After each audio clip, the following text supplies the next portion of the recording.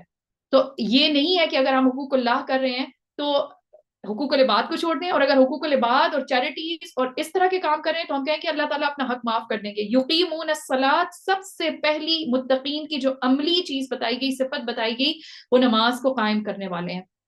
وَمِمَّا رَزَقْنَاهُمْ يُنْفِقُونَ، اور جو کچھ ان کے پاس رزق ہوتا ہے، یہاں پہ مال نہیں کہا گیا، ٹھیک ہے، قرآن میں آپ اموال کی بھی بات پڑھیں گے، لیکن کوئی خاص وجہ ہے کہ یہاں پہ مال کی بجائے رزق کہا گیا ہے۔ تو رزق ہر وہ چیز جس سے جو آپ کے پاس بطور نعمت ہے اور آپ اس کے ذریعے سے لوگوں کو فائدہ پہنچا سکتے ہیں، وہ سب چیزیں رزق میں آتی ہیں۔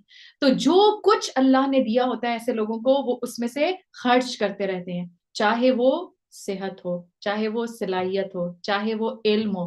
مال از دا ٹاپ تھنگ، تو اس لیے میں نے اس کا نام نہیں لیا کہ مال میں سے بھی خرچ کرنا، اپنے علم میں سے خرچ کرنا، اپنی صلاحیتوں میں سے خرچ کرنا، اپنی سکلز میں سے خرچ کرنا، اپنا وقت لوگوں کو دینا یا اس اللہ کے راستے میں لوگوں کو دینا، اور پھر اس کے ساتھ ساتھ جو بھی آپ کو پتا ہے کہ جو چیز اللہ کی طرف سے آپ کو عطا ہوئی بھی اور آپ اس کے ذریعے سے مخلوق کو فائدہ دے سکتے ہیں، اس کے تھرو آپ فائدہ دیتے چلے جائیں، تو یہ سب اس چیز کے اندر شامل ہے۔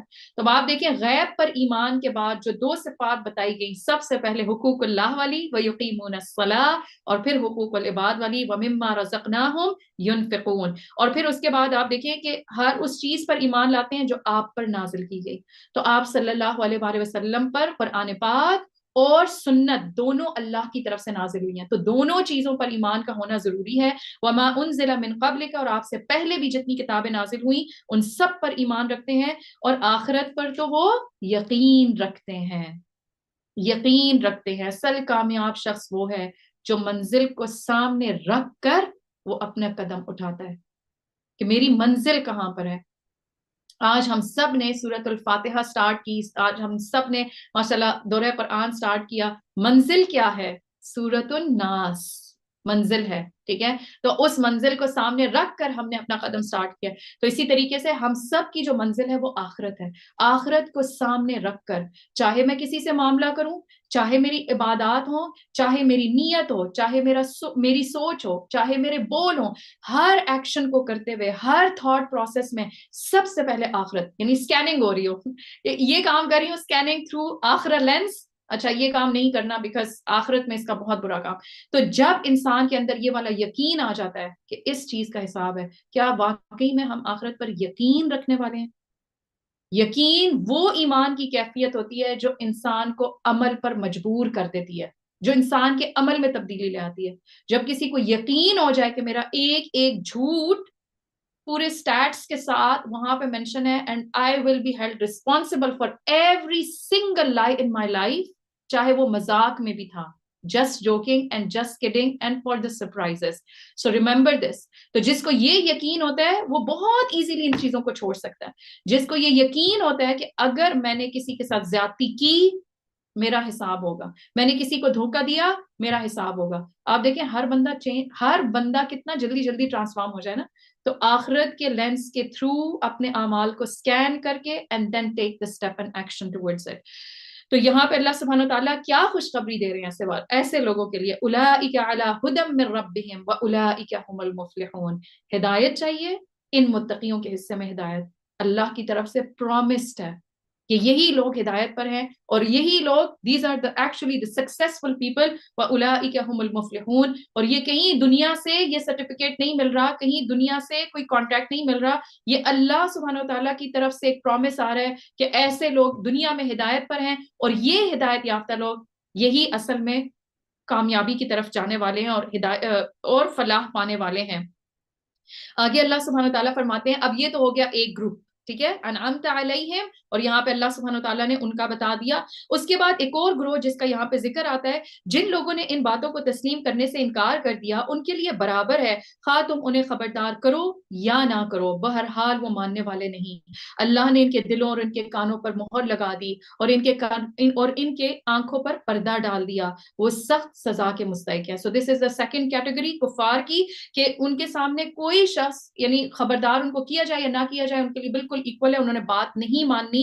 اور یہاں پہ اللہ سبحانہ تعالیٰ آیت نمبر 7 میں فرماتے ہیں کہ اللہ نے ان کے دلوں پر مہر لگا دی اور ان کے کانوں پر بھی اور نگاہوں پر بھی پڑتا ہے.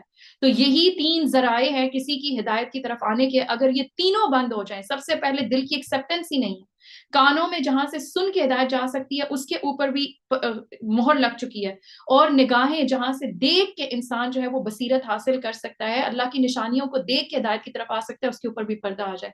یہ سب سے بڑی سزا ہے کسی کے لیے بھی. اور آپ دیکھیں کہ آپ صلی اللہ علیہ وآلہ وسلم نے فرمایا چاند کے سامنے آ کر بدلی کی طرح ہر دل پر گناہوں کی بدلی چھا جاتی ہے.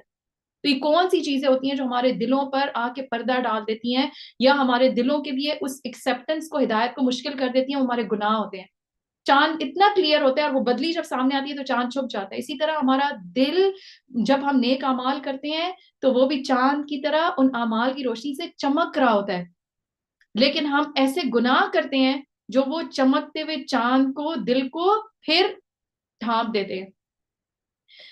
تو پھر چاند چمک رہا ہوتا ہے, اچانک اس کے سامنے بدلی آ جاتی ہے اور وہ تاریک ہو جاتا ہے, وہ بدلی ہٹتی ہے تو وہ روشن ہو جاتا ہے.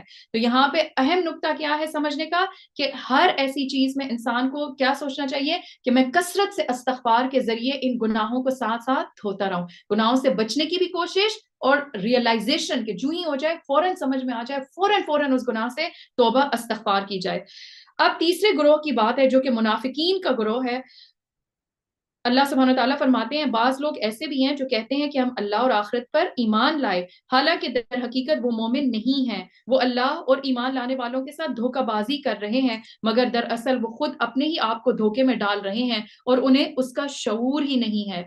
ان کے دلوں میں ایک بیماری ہے جسے اللہ نے اور بڑھا دیا, اور جو جھوٹ وہ بولتے ہیں اس کی پاداش میں ان کے لیے دردناک سزا ہے. اب آپ دیکھیں کہ یہاں پہ کیا بتایا گیا, یہ منافقین ہے کہ جو زبان سے تو کہتے ہیں لیکن دل اور عمل سے اس کی تصدیق نہیں کر رہے ہوتے. تو ایمان صرف زبانی لپ سروس کا نام نہیں ہے, دل میں اس بات کا بیٹھ جانا, اس کو تسلیم کر لینا اور عمل سے اس کی تصدیق کرنا, جس چیز کا ہم اقرار کر رہے ہوتے ہیں زبان سے, دیٹ از امپورٹنٹ فار ایمان. تو یہاں پہ کیا بتایا گیا ہے کہ یہ اصل میں یہ لوگوں کے ساتھ اللہ اور اس کے رسول کے ساتھ دھوکہ دے رہے ہوتے ہیں, وہ اللہ اور ایمان لانے والوں کے ساتھ دھوکہ بازی کر رہے ہوتے ہیں, مگر وہ خود اپنے آپ کو دھوکے میں ڈال رہے ہوتے ہیں. اور اللہ سبحانہ تعالیٰ نے کیا فرمایا کہ ان کے دلوں میں ایک بیماری ہے. اب یہ بیماری کس چیز کی ہے؟ یہ دنیا کی محبت کی بیماری, یہ ہرس اور لالچ کی بیماری ہے, یہ شک کی بیماری ہے, اور یہ آخرت سے غفلت کی بیماری ہے جو پھر وہ بڑھتی ہی چلی جاتی ہے. اور یہاں پہ بتا دیا گیا کہ وَلَهُمْ عَذَابٌ أَلِيمٌ بِمَا كَانُوا يَكْذِبُونَ, اور ان کے لیے دردناک عذاب ہے اس جھوٹ کی وجہ سے. یہ جھوٹ کون سا جھوٹ ہے؟ جو کہتے تو زبان سے کچھ اور ہیں لیکن اصل میں یہ جھوٹ بول رہے ہوتے ہیں، دل ان کا اس چیز کو تسلیم نہیں کر رہا ہوتا، ٹھیک ہے؟ تو ان کے لیے اس صورت میں دردناک عذاب ہے۔ اور اگر ہم اس کو جنرلی دیکھیں تو وَلَهُمْ عَذَابٌ أَلِيمٌ بِمَا كَانُوا يَكْذِبُونَ، کہ جھوٹ سے اپنے آپ کو بچانا ہے، کیونکہ جھوٹ کا نتیجہ اور انجام دردناک عذاب ہے۔ جھوٹ کے بارے میں حضرت عائشہ صدیقہ رضی اللہ عنہا فرماتی ہیں جھوٹ سے بڑھ کر کوئی عادت رسول اللہ صلی اللہ علیہ وآلہ وسلم کے نزدیک اور ایک روایت میں صحابہ کے نزدیک زیادہ نفرت اور بغض والی نہ تھی۔ تو اپنی زندگیوں سے ہم نے جھوٹ کو نکالنا ہے۔ آپ صلی اللہ علیہ وآلہ وسلم نے فرمایا 3 خصلتیں جس میں ہوں وہ منافق ہے، چاہے وہ روزے رکھے، چاہے وہ نماز پڑھے، چاہے وہ حج اور عمرے کرے، اور چاہے وہ یہ کہے کہ میں مسلمان ہوں۔ نمبر 1 جھوٹ، نمبر 2 وعدہ خلافی، اور نمبر 3 خیانت کرنا۔ اور اسی طریقے سے یہ جو دلوں کی بیماری کی بات ہوئی، آپ صلی اللہ علیہ وآلہ وسلم نے فرمایا میری امت کو بھی پچھلی امتوں کی بیماری لگ جائے گی۔ صحابہ نے پوچھا یا رسول اللہ صلی اللہ علیہ وآلہ وسلم امتوں کی بیماری کا کیا مطلب ہے؟ فرمایا اترانا، تکبر کرنا، زیادہ مال جمع کرنے کی حرص رکھنا، دنیا میں فریب سے کام لینا۔ اور آپ دیکھیں کہ آج کل سب سے زیادہ کلیور ہونا کیا ہے کہ کتنا کس کو چکما دیا ہے، اور پھر کتنا آ کے ہم سیلیبریٹ کرتے ہیں اور فخر سے لوگوں کو بتاتے ہیں کہ میں نے کس طرح دھوکے سے کتنا بڑا فائدہ لے لیا۔ اللہ اکبر، اللہ ہی ہمارے دلوں پہ رحم کرے، ہمارے حال پر رحم کرے۔ پھر بغض کرنا، حسد کرنا، یہاں تک کہ بغاوت اور ظلم عام ہو جائے۔ تو یہ پچھلی امتوں کی بیماری ہے جس کا اندیشہ آپ صلی اللہ علیہ وسلم کو اپنی امت کے لیے بھی تھا، ٹھیک ہے؟ آپ صلی اللہ علیہ وآلہ وسلم نے فرمایا عنقریب فریب اور دھوکے کے سال آئیں گے، ان میں سچوں کو جھوٹا اور جھوٹے کو سچا، خائن کو امانت دار اور امانت دار کو خائن سمجھا جائے گا۔ آگے اللہ سبحانہ تعالیٰ فرماتے ہیں جب کبھی ان سے کہا گیا کہ زمین میں فساد برپا نہ کرو، اب آگے کچھ اور مزید انہی کی ایکسپلینیشن ہے کہ ان کا اور کیا معاملہ ہوتا ہے منافقین کا، کہ جب کبھی ان سے کہا گیا کہ زمین میں فساد برپا نہ کرو تو انہوں نے یہی کہا کہ ہم تو اصلاح کرنے والے ہیں، یعنی ساری خرابیاں کرنے کے بعد، اور آگے سے کیا کہتے ہیں نہیں میری نیت بہت اچھی تھی، میں تو صحیح کام کرنا چاہتی تھی، ہم تو اصلاح کرنے والے ہیں۔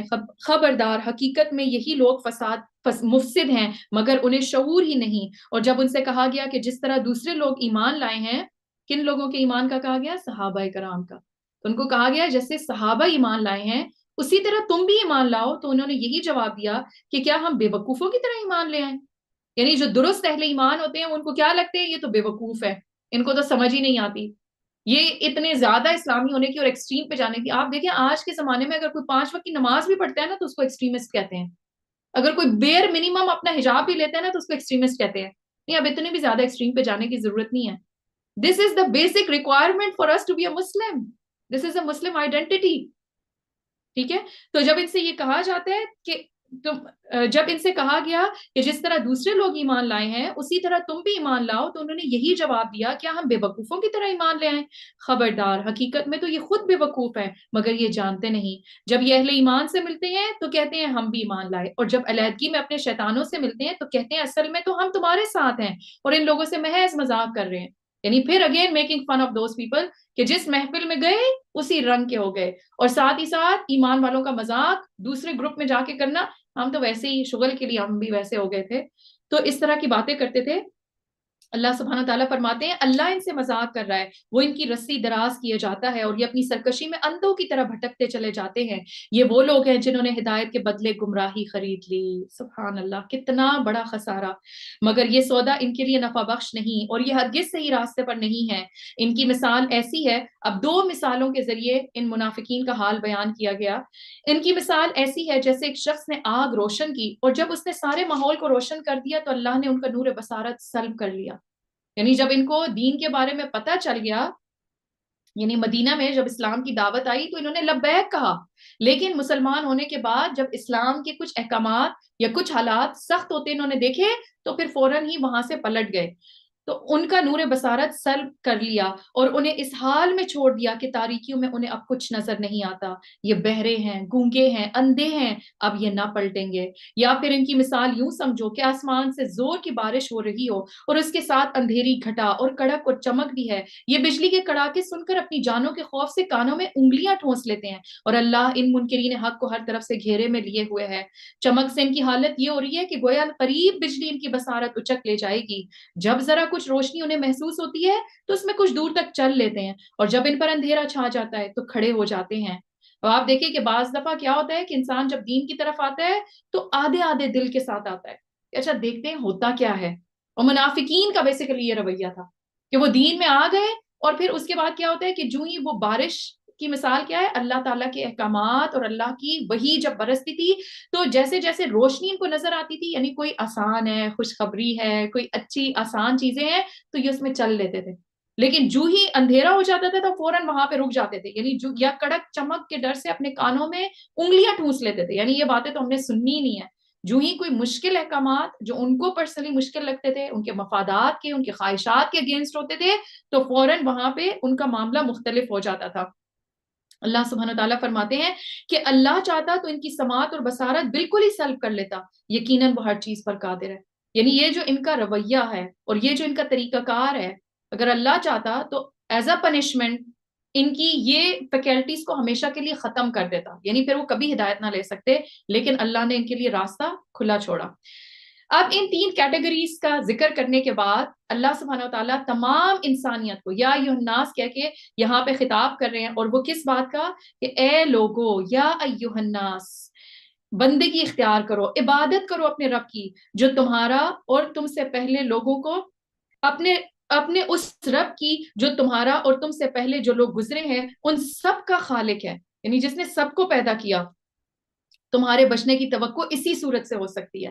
تو یہاں پہ اگر آپ عربک ٹیکسٹ کو دیکھیں تو اللہ سبحانہ تعالیٰ کیا فرماتے ہیں کہ اس رب کی عبادت کرو جس نے تمہیں اور تم سے پہلے لوگوں کو پیدا کیا. کیوں کرو عبادت اس کی؟ لعلکم تتقون، تاکہ تمہارے اندر تقوی پیدا ہو جائے. رمضان بھی کس لیے آتا ہے، روزے کس لیے ہم پہ فرض کیے گئے ہیں، وہاں پہ بھی کیا بتایا گیا، لعلکم تتقون. سو اپنے اندر تقوی پیدا کرنا، گاڈ کانشیسنس، اللہ کی موجودگی کا احساس، ہر کام کو کرتے ہوئے ہر سوچ جو دماغ سے گزر رہی ہو اللہ کا احساس ہونا، یہ تقویٰ ہے. تو یہاں پہ عبادت کا بھی جو مقصد بتایا گیا، تو اگر ہماری عبادتوں میں تقویٰ مسنگ ہے تو عبادت کا مقصد پورا نہیں ہو رہا. اور اگر عبادت کے ساتھ تقویٰ انکریز ہو رہا ہے تو سمجھ جائیں کہ اس عبادت کا جو اصل جو مقصد ہے وہ ساتھ ساتھ پورا ہو رہا ہے. تو یہ سوچنا کہ میں عبادت کے بغیر متقی بن جاؤں، یہ اٹس اے رانگ ایکویشن، کیونکہ اللہ نے ہی تقویٰ کا حکم دیا اور اسی نے وہ طریقے بتا دیے کہ کن طریقوں سے تقویٰ انسان حاصل کر سکتا ہے. وہی تو ہے. آگے اللہ سبحانہ و تعالیٰ کچھ اور دلائل لیتے ہیں کہ کیوں اللہ کی عبادت کی جائے. سب سے پہلے کہ ہم تخلیق اس کی ہیں، اللہ نے ہی ہمیں پیدا کیا، اور پھر وہی تو ہے جس نے تمہارے لیے زمین کا فرش بچھایا، آسمان کی چھت بنائی، اوپر سے پانی برسایا، اور اس کے ذریعے سے ہر طرح کی پیداوار نکال کر تمہارے لیے رزق بہم پہنچایا. بس جب تم یہ جانتے ہو تو دوسروں کا اللہ کا مد مقابل نہ ٹھہراؤ. تو توکل، انابت، سجدہ، دعائیں، محبت سب اللہ کے لیے، یہ سب عبادت میں آتا ہے کہ اللہ کی بندگی کرنا. اور اگر تمہیں اس امر میں شک ہے کہ یہ کتاب جو ہم نے اپنے بندے پر اتاری یہ ہماری ہے یا نہیں، تو اس کی مانند ایک ہی صورت بنا لاؤ، اپنے سارے ہم نواؤں کو بلا لاؤ، ایک اللہ کو چھوڑ کر باقی جس جس کی چاہو مدد لے لو. اگر تم سچے ہو تو یہ کام کر کے دکھاؤ. لیکن اگر تم نے ایسا نہ کیا اور یقیناً کبھی نہیں کر سکتے تو ڈرو اس آگ سے جس کا ایندھن بنیں گے انسان اور پتھر، جو مہیا کی گئی ہے منکرین حق کے لیے. یہ چیلنج 1400 سال سے اوپنلی موجود ہے قرآن میں. نہ اس دور میں کوئی اس چیلنج کو پورا کر سکا، اور نہ آج تک ہزاروں کوششوں کے باوجود کوئی ایک آیت ایسی بنا کے لا سکا. تو یہ اصل میں اس کی صداقت پر دلیل ہے کہ یہ اللہ کا کلام ہے، اسی لیے کوئی اس کے مقابلے پر ایک آیت بھی ایسی نہیں بنا سکا.